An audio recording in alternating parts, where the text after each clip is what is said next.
Welcome to Xhibition, an Xbox podcast, episode number 29. My name is Samuel Adams, and today we have plenty of big news to dive into from the Game Awards 2021. A lot of awesome announcements from the show. Of course, as is tradition, the awards themselves, while interesting, took the backseat largely. It Takes Two won Game of the Year, which is well-deserved, potentially a bit controversial, which we'll talk about more in a moment. But the show was packed with huge announcements, including some very big games coming to Xbox Game Pass. As is tradition, Microsoft took a lot of the show and used it to show off some of the biggest games coming to their platform and their subscription service. And so we're going to be talking about those, and on top of that, many of the biggest trailers. This is just going to be kind of a love letter to the Game Awards and all of its biggest announcements. But on top of that, we also have an update coming to Halo Infinite that I'll talk about towards the end of the show. But before we dive into all of that, I do want to break out of the normal traditional intro, and I do have a couple of announcements for you guys. First and foremost, your boy got tweeted out by YouTube Gaming. This is massive for me, and I know that it's just one of those things where it's part of a promotion. I posted a YouTube short, which I've been doing traditionally. Subscribe on YouTube if you have not already, youtube.com/jampacksam. But you can post a short with the hashtag #GotShorted to share who you think got shorted during the Game Awards. For me, It Takes Two was a fantastic nominee and a well-deserved winner of Game of the Year, but in my mind, I think the Deathloop should have been nominated and should have won. Well, I suppose it was nominated, but it should have won. And then on top of that, I think that Returnal should have been nominated. Of course, breaking out of the Xbox mold here, if I had to pick a Game of the Year right now, I think that Forza Horizon 5 should absolutely be in that consideration, but I digress. Super cool to see that YouTube Gaming tweeted me out, so I wanted to say thank you, and hey, go over there, check it out, drop it a like, do what you got to do. On top of that, one of my most anticipated games of the remaining holiday season is dropping this week, and that is The Gunk. Thankfully, if you want to learn more about that one, my friend Insipid Ghost on the Xbox Expansion Pass has an interview with the developers. Highly recommend you check that one out, dropping on Monday. Very excited to tune in. I did want to shout him out. I know that he listens to the show whenever he can, and so I did want to go ahead and throw some promotion his way. Make sure that you guys are checking him out, listening to his show. Super awesome part of my week, and I love tuning in whenever I do get the chance, whether it be on a walk or on my way to work. It's always a great time over there with Luke, otherwise known as Insipid Ghost. Finally, one of my favorite parts of the holiday season is the fact that many games take an opportunity to have some kind of holiday or Christmas themed event, and I did want to point out two of many that are going on right now. Forza Horizon 5 is getting a big update with its Series 2, and of course now you have a couple of Christmas-themed items in the shop. You can get plenty of cosmetics for your characters, you've got peels for your vehicles, lots of cool stuff going on there, on top of course, some quality of life updates and some content updates that are coming to the game to celebrate the holiday season and also to make our gaming lives a little bit better. Finally, Splitmas 2021 is officially here. Of course, Splitgate is kind of a Halo Portal crossover that took the world by storm over the summer. I was playing it a couple of years ago, and then it just blew up ahead of Halo Infinite's launch, and I do want this game to continue to thrive because it brings something that is so unique to the table, and it's super cool to see that the team behind the scenes has gotten tons of funding after the success of Splitgate earlier this year, and so I do hope to see the game continue and this team continue to grow and evolve. But this is free to play. Check it out right now on Xbox, PlayStation, wherever you might play your game. Very cool game that has a lot of call-outs to the classic Halo kind of experience. For me, feels a lot like Halo 4, but you could definitely get some Halo 2 vibes coming in there, and of course the portals are what make it all so very cool. But definitely check out all of these events. Check out Luke over on the Xbox Expansion Pass, and on top of that, check out that YouTube Gaming tweet. Super cool for me personally. Made my entire Friday night. But without further ado, let's go ahead and dive into the main part of the show, which is all of the biggest announcements from the Game Awards. Let's start things off with Hellblade 2: Senua's Sacrifice, because this trailer looked phenomenal. There's no getting around it. This is my most anticipated game of 2022, and as you can see, I'm showing some of the trailer right here. You can check out the entire roughly 6 minutes of footage that we got over on the official Xbox YouTube channel. But boy, does this game look gorgeous. And I said it to a friend while we were kind of talking back and forth during the awards, and I'll say it again here. This is the most beautiful game that I have seen since God of War 2018. And I know that tech has come a long way in just a few years, and I understand that the power that the next generation consoles bring is something that is in a totally different playing field as compared to the Xbox One and the PlayStation 4. But I think this game is going to have those same kind of cinematic showcases that we saw in God of War 2018 when the serpent first rises through out of the water. That's the kind of thing you're going to be getting from Hellblade 2. But as you can see right here from this giant scene, it's a totally different level of realism. I mean, we're working with something that we have never really had the fidelity to experience before. And this was by far one of the most beautiful showcases of the night. Of course, this is built on Unreal Engine 5, which is the same engine that the Matrix tech demo that everybody has been talking about is running on as well. So it was a very big week for Unreal Engine. And of course, there are plenty of elements to still polish up here. They are still working on this game, and it is set to launch in 2022. But boy, we are in for a treat with this one. So this is by far my most anticipated game of 2022 as of right now. But we also saw the reveal of Star Wars Eclipse, which is something that I originally thought was a PlayStation promotion for the KOTOR remake, but was instead actually its own independent project. We're talking about something that is an entirely new narrative set during the High Republic era. This is still 3 to 4 years out, according to some insiders, so I would not get your hopes up for a 2022-2023 release.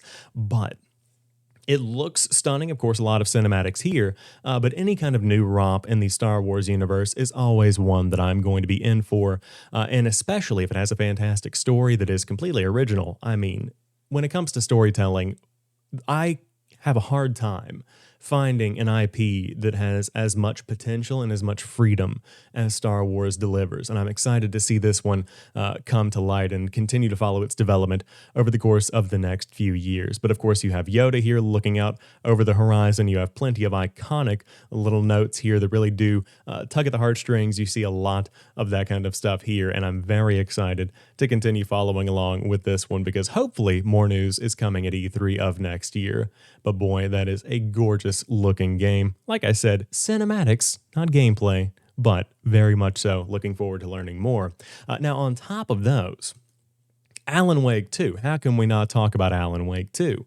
This is one that I think some people had kind of expected, especially after the release and the praise of Alan Wake Remastered earlier this year. But Alan Wake 2 is slated for 2023, and of course, once again, beautiful cinematic. Not sure how close to gameplay this actually is, but the potential that this game has, especially when it comes to the new technology, as we saw in Hellblade 2 with Unreal Engine 5, depending on what it's running on, yet to be determined, but the technology is there to look absolutely stunning. And I think this video that I'm watching here is actually just a screen grab from the actual awards themselves, so it doesn't even do it full justice. But Alan Wake 2 is taking a bit of a different direction. The original was more of an action game, whereas this, as quoted by Sam Lake, is going to actually be a survival horror game. So, with that all being taken into consideration, this goes from something that is as I said, action game with a couple of horror elements in here to something that could be as scary, as horror-centric as a Resident Evil 2 remake. And I think that the storytelling potential in the world of Alan Wake and the fidelity that this new technology brings could make this a standout survival horror game of that year. And so 2023, again, is the pinpointed release date for this one. Still in development, but it has been in the works for quite some time, and I'm very excited to see this narrative, very excited to continue to see this one come to light and keep you guys in the loop all along the way. Another game that I do want to point out is the free-to-play Arc Raiders. This is one that looks absolutely stunning, and we'll look at that gameplay more in a moment. But Owen S. Good over at Polygon is reporting on this one, and it's the first game from ex-Battlefield developers. Owen writes, quote, Arc Raiders, the first game from the studio founded by Electronic Arts' former chief designer, will launch in 2022, Embark Studios announced at the Game Awards 2021. This game is a free-to-play first-person sci-fi shooter in which players fight to repel a mechanized alien invasion. The preview trailer shown Thursday depicted human resistance fighters running out of a stronghold to meet incursion forces of increasing strength. First, they blast apart drone-like scouts, and soon they're taking on huge four-legged spider walkers and other threats.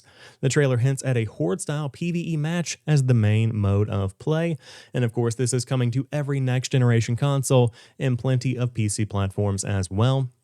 You got to get those free-to-play games out there in the wild. But when it comes to gameplay, that's what really blew me away. This kind of stuff, and as I said, could be some cinematics mixed in here, but overall, the gameplay itself looks beautiful.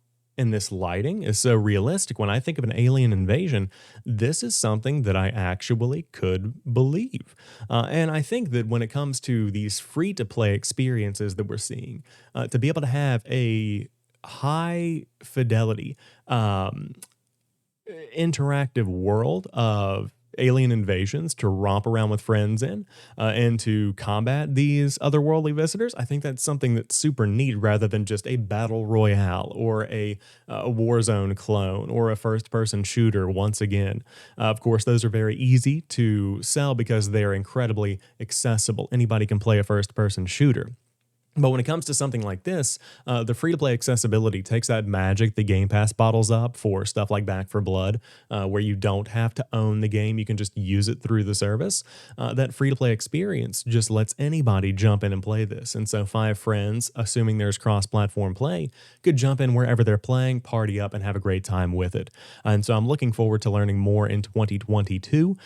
Kind of shocked to see that it's slated for release that soon, but boy, these next-generation games are certainly starting to really take a world of their own and make this generation something to remember because there's plenty to look forward to so far. And on top of that, I did want to talk briefly about A Plague Tale Requiem.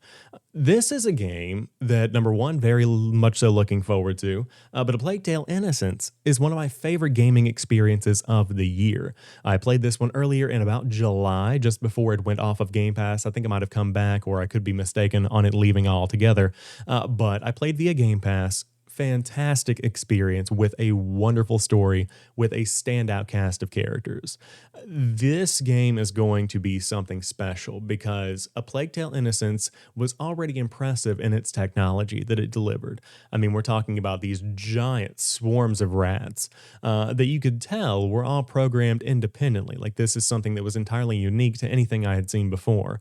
And so it was interesting to see how that artificial intelligence worked to create a realistic swarm of rats attacking you from every angle. But on top of that, the lighting in the game, the environments were absolutely gorgeous. And you see that just cranked up to 11 here in A Plague Tale Requiem. And so it looks like that narrative that is very heartstrings focused. It really pulls at your emotions. And it makes you care about these characters. It looks like all of those elements are back once again. And I think this is just going to be exactly what I want from another Plague Tale with just more scale. Hopefully that same style of combat. I'm sure there are going to be different kinds of twists and turns with that, but boy, this one certainly looks to be something special. Again, as you can see here, play it day one with Xbox Game Pass coming in 2022, and we'll talk more about some of the biggest additions to Xbox Game Pass more in a moment. Another game that caught my eye is Somerville, and this is one that I think we saw earlier in the year. But it's the art style that really draws me to this release because it is incredibly minimalistic.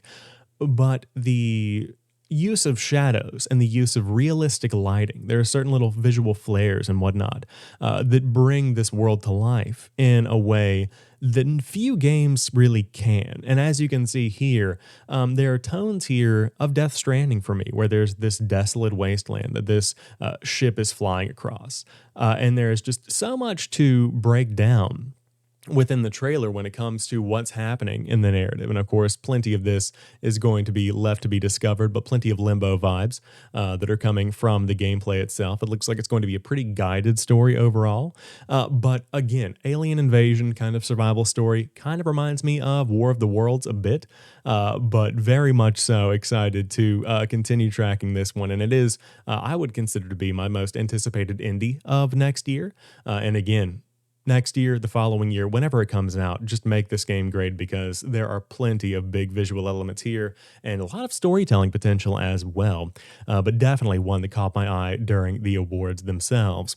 And finally, one that I do want to mention is Warhammer 40,000 Space Marine 2.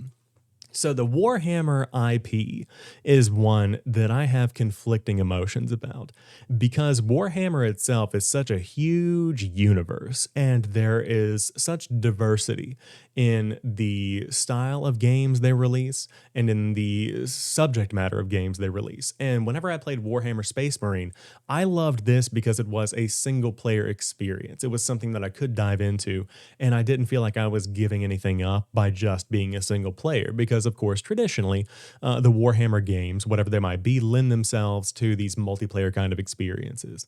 And so with Space Marine 2, you are getting back to that core focus on storytelling in this huge world. Kind of reminds me of what you get with Gears of War. And so with that in mind, seeing the Space Marines come back, seeing Space Marine 2 finally become a reality, yeah, looking forward to this one in a huge way. And I'm not sure if a release date or time frame was actually given, but you can check out some of the combat here at the end. Very basic stuff, just giving you a glimpse at what's to come, but I think you can pretty much get what they are hinting at here. But again, you can sign up now, spacemarine-2.com, coming to PS5, Series X and S, and PC.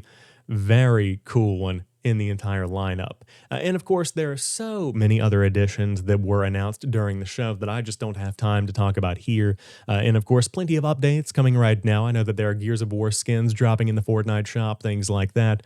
But overall, the Game Awards themselves, I think this year were relatively solid. Once again, Hellblade 2 just took my breath away, and I think that is my standout, most anticipated game of 2022 and my favorite announcement from the award show. Not really so much an announcement, more so as an update.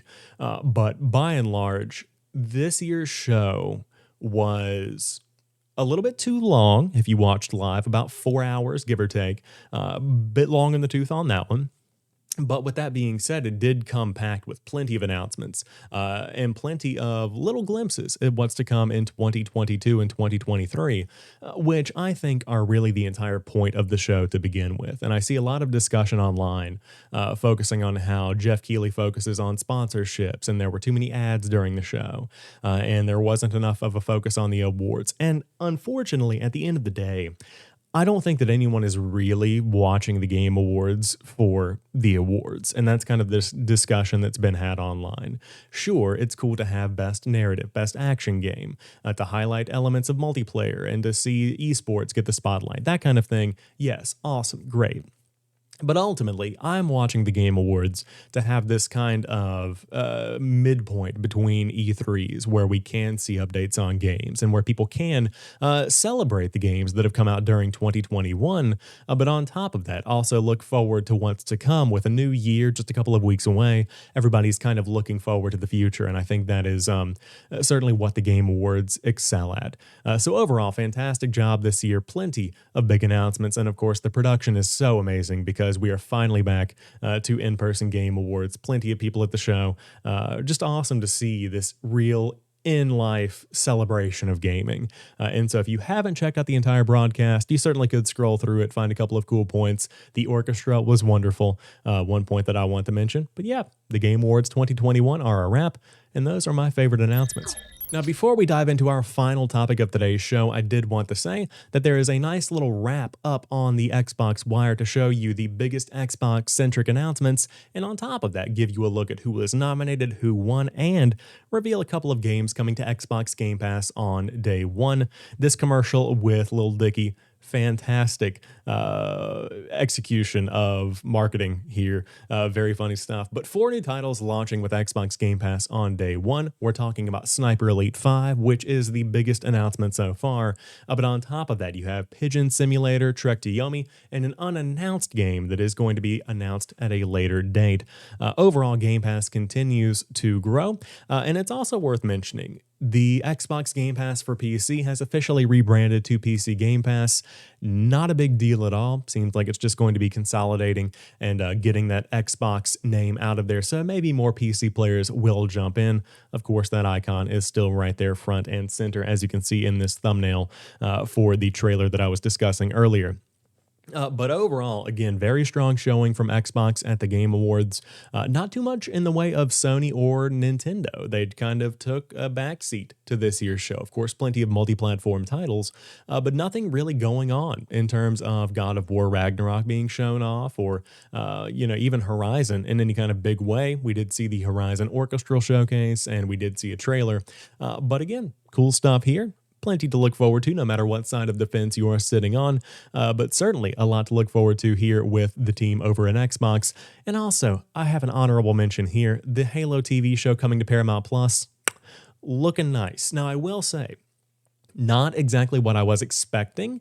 I think there's going to have to be a little bit of a suspension of disbelief here, and I don't mean that to be a dig at the team, but whenever you see a lot of very Earth-like environments, that kind of thing, not really feeling like a Halo quite yet. But that could just be me. Again, you can watch the trailer. Let me know what you think. But this is going to come in early 2022 to Paramount Plus, as I said.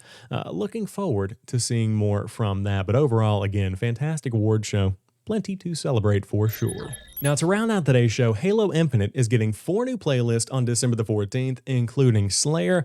We're talking about SWAT, Free-for-All, and Fiesta, also in the mix as well, coming next week. Thank God. So whenever Halo Infinite launched, of course, this was a surprise multiplayer release. It came out weeks ahead of the campaign itself, but of course, the progression system, we've talked about how slow that is, or it was, I should say, and there are plenty of new enhancements that are on the way to make that even faster and to make it more rewarding to actually play and be good at the game. But on top of that, there was just a quick play playlist, there is a ranked playlist, and big team battle. Those are really your only options. If you just wanted to play Slayer, you may, more often than not, be forced to play Capture the Flag or Oddball.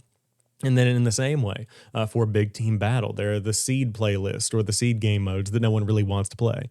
And so whenever you have these kind of elements, you begin to have people that don't want to play the objective. And so then it degrades the experience for those that do want to play Capture the Flag and for those that just want to play Slayer or Free-for-All. And so to be able to have these new playlists coming later on this week is something that I think is a huge asset to the game. SWAT, of course, is a legendary game mode, and Slayer is as core to Halo as Team Deathmatch is to Call of Duty. Fiesta is one that came out as a limited time mode a couple of weeks back for the first big event. I was a fan just because of the unfair advantage that I was occasionally given when I get a spanker rather than just an M50 sidekick at my spawn. But I digress. It's cool to see these are finally making their way to the game, but I will say, while I always give credit where credit is due, Slayer is something that should have been a core foundational game mode. And to be able to pick between these game modes should have been the first option. And I understand that quick play is implemented to try and get people to experience new game modes, because whenever you look at a Call of Duty, for instance, they always have a division between kill confirm, team deathmatch, search and destroy, any of these other game modes, capture the flag, whatever it might be. There's always a delineation, and the majority of people just play team deathmatch. And so I get that they're trying to avoid having this entire pool of people play Slayer. But at the same time, whenever you have challenges designed with get 10 flag captures, well, I need to play Capture the Flag. I might have to play 2 rounds of Oddball, 3 rounds of Slayer, and a Partridge in a Pear Tree before I actually get to play my game of Capture the Flag. And so I think that adding these independent playlists is a good step in the right direction to where people can kind of curate their experience a bit more and really get what they want out of the game. Again, SWAT is something that I think should be a permanent playlist. And so I'm looking forward to learning more and seeing how they implement these over the course of the next few weeks. But very excited to see these finally come to the game, albeit a bit late. I suppose it is a better late than never kind of situation. But that rounds out today's episode of Xhibition, an Xbox podcast. If you enjoy the show, be sure to drop me a like down below and subscribe on a podcast service of your choice if you have not already done so. Again, the show is hosted every single Sunday at 10 a.m. Eastern Time on YouTube and on podcast services around the world. And I would love to see you back if you did enjoy what I bring to the table. And I do want to say, as we round out the year, thank you so much for the support throughout 2021. I launched this show towards the beginning of the year, right around the springtime, and it has grown to become something that is one of my favorite times of the week. I love sitting down, talking Xbox. We've had developer interviews, some friends on along the way to talk all things Xbox and gaming, and I look forward to doing that more, hopefully by the end of the year as well. I've got a couple of things in the works, and on top of that, I would love to continue that into 2022. But thank you so much for checking out today's show, and I will talk to you soon. Keep on playing.